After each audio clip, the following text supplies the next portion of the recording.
She opened my front door with my key. Not a burglar, not a friend. The president of our HOA. She dragged in a red suitcase, looked straight at me and said, "Temporary residency inspection per Clause 7. I froze right there in my own kitchen, holding a mug of coffee, trying to figure out how a stranger had just declared squatters' rights inside my home. My name's Tyler Blackwood. I'm 29, a data analyst, and until that morning, I thought moving to Willowbrook Estates was the best decision I'd made in years. Clean lawns, quiet nights, friendly smiles. It looked like the perfect slice of suburban calm.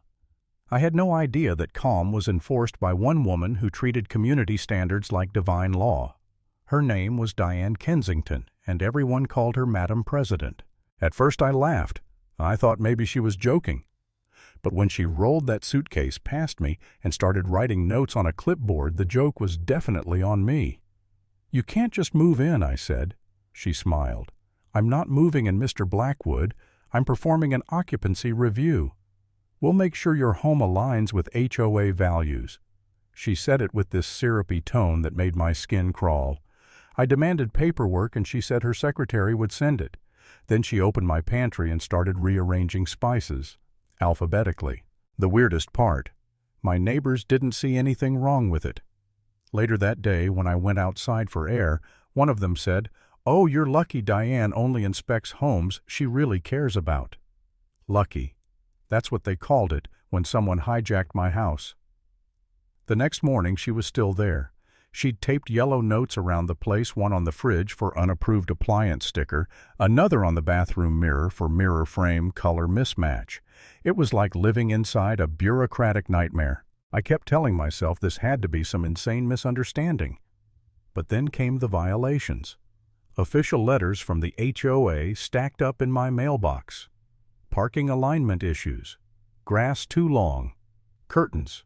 Not HOA beige. Diane walked around my yard with a camera snapping pictures.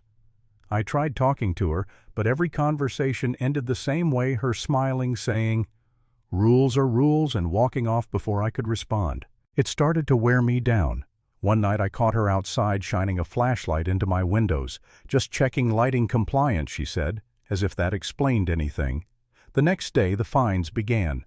$500 here, $200 there. My savings were bleeding and my patience was gone. I started to wonder if maybe I was the problem. Maybe I hadn't read the documents closely enough. Maybe she really did have that right.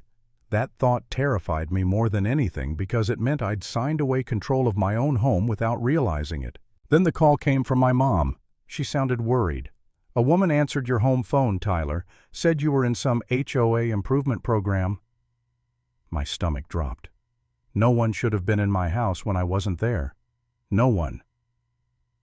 That night I sat in my living room surrounded by yellow violation slips, and I just broke. I thought about selling the house, walking away, starting over somewhere no one could knock on my door and tell me what color my grass had to be. But the anger hit harder than the fear. Diane had crossed a line and I was done being the quiet guy who just wanted peace. So I came up with a plan, a very HOA-appropriate plan. I printed a lease agreement, $3,500 a month market rate for a furnished room. Tenant, Diane Kensington. I left it on the kitchen table with a pen. Then I set up my camera, turned it on, and waited. She walked in the next morning like she owned the place, coffee mug in hand. When she saw the lease, her face froze. "What is this?" "That's your rental agreement," I said. "You're living here, right?" "So let's make it official." She sputtered. "This is completely inappropriate." "So is trespassing," I shot back. "Unless you've got a clause that says you can move in rent-free." Her mouth opened, but no words came out. For the first time she looked unsure. Then she stormed out, slamming the door so hard a picture fell off the wall. 10 minutes later she was back with the police. "He threatened me," she said, pointing at me. The officer, a middle-aged guy who looked too tired for this, asked for both sides. I handed him the HOA rule book and showed him Clause 7, the one she kept quoting. It was about snow removal responsibilities. "That's it." He looked at Diane. "Ma'am, this doesn't authorize occupancy." She started rambling about internal subclauses, but he just shook his head. "You'll need to leave the premises," he said. She did, but not before hissing, "You have no idea who you're dealing with." She was right. I had no idea how deep her control went. Over the next week, the HOA flooded me with new fines and emails. They accused me of harassment, property damage, even creating an unsafe emotional environment. But I wasn't sitting still. I'm a data analyst. Patterns are my thing. I combed through every document, every timestamp, every PDF she'd ever sent. Something was off. The metadata didn't match the dates. The signatures were identical across different members. Diane was forging internal approvals, manufacturing authority to bully residents. Then one night, a knock. A woman introduced herself. Nicole Baxter, City Compliance Officer. Turns out she'd received multiple anonymous complaints about fraudulent HOA activity. I showed her everything: emails, timestamps, side-by-side files. Nicole was quiet for a moment, then said, "We'll handle this carefully, but you might want to be ready. People like Diane don't give up easily." She was right again. The following week, the HOA called an emergency meeting. I showed up with Nicole, a flash drive, and my laptop. The room was packed, neighbors whispering, Diane standing at the front, calm and smug.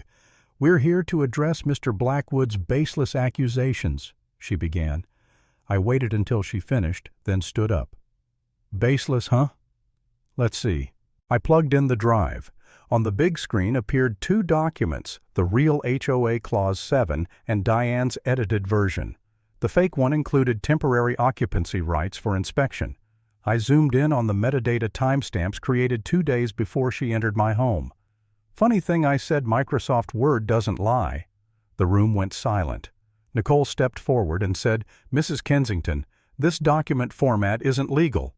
I'll be forwarding this to the district attorney." Diane tried to snatch the USB from my hand, but 2 board members stopped her. The silence cracked into murmurs. One by one, people stood up, neighbors who'd stayed quiet for months. They started telling their own stories. Unauthorized fines, mysterious inspection fees. Suddenly, the fear that held everyone together started to break apart. Someone shouted, "Vote to remove her," and hands shot up across the room. 41-3. Just like that, the Queen lost her crown. But Diane wasn't done. 2 days later, I got an email with a fake letterhead, Kensington Legal Associates. It accused me of defamation and demanded immediate payment for damages. I almost laughed. A quick search showed the law firm address was a UPS mailbox downtown. That was the last nail. I forwarded it to Nicole and to a real attorney, Samantha Rhodes. Within a week, the DA's office had a file open: fraud, forgery, trespassing, harassment. The day of the hearing, Diane looked smaller somehow. No clipboard, no smile. Just a woman who'd built an empire of rules and watched it collapse under its own hypocrisy. When the judge read the verdict, guilty of document falsification, unauthorized entry, and abuse of authority, I didn't feel joy, just relief. She was fined $12,000, banned from any HOA position for 5 years, and ordered to stay 500 yards away from my home. When it was over, I stepped outside the courthouse. The air felt cleaner than it had in months. No applause, no victory music, just quiet. I thought about the first day I moved into Willowbrook, the way I loved how neat everything looked. Now I saw it differently. Perfection can hide rot underneath. 3 weeks ago, she walked into my house like she was the law. Today, the real law walked her out. And if there's one thing I learned from all of it, it's that silence only protects the people who abuse it.